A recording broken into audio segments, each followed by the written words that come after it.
do you take one?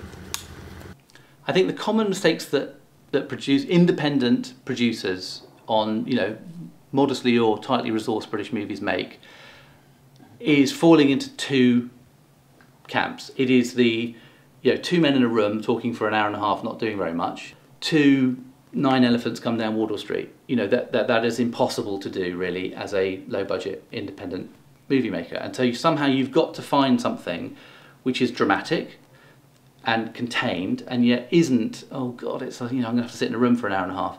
It has got some scale and some movement and some ambition. Now that can all take place very successfully in one room, but it has to have some movie drama, not play drama.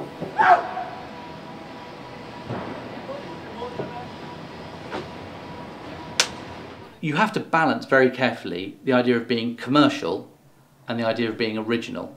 If commercial really fundamentally is it starring Jude Law?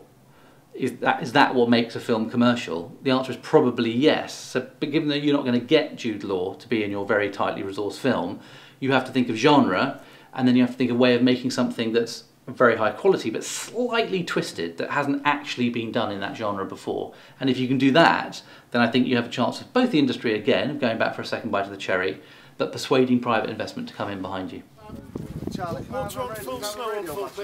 Get your script and your, that awful word, your package, whatever you can, of writer, director, cast, some other element, maybe it's music or an amazing team of HODs that are helping you put together.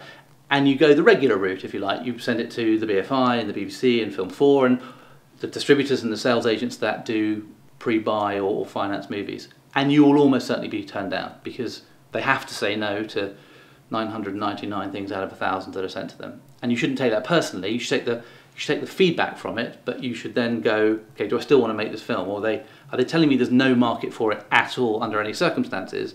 Or are they telling me that it's good but it's risky for us? And if it's good but it's risky for us, then there might be other people doing it. The good thing you can put to investors is that there are many media strands within film, theatrical, video, DVD, online, and television life.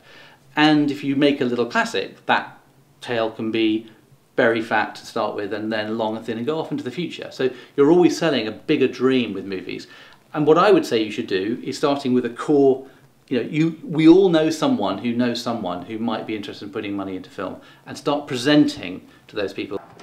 That was good. Just a head back thing, that worked really good. Shall I show you around? Okay. So, sound man.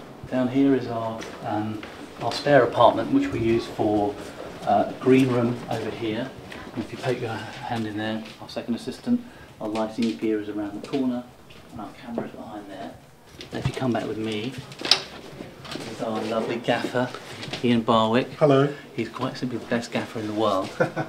This is Jess in our costume department. Hi. All our rails.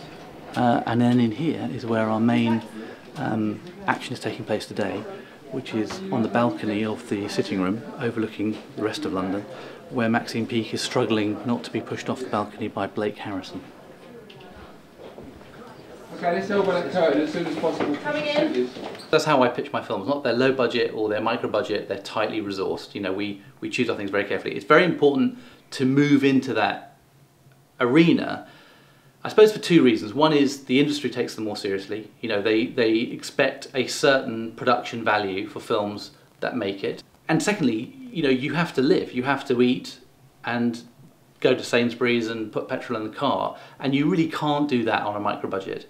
The advice I'd give to a filmmaker is, it's a funny old job. I used to joke again, it's better than working. It is extremely difficult to hold your head above water. It is sort of a last man standing profession.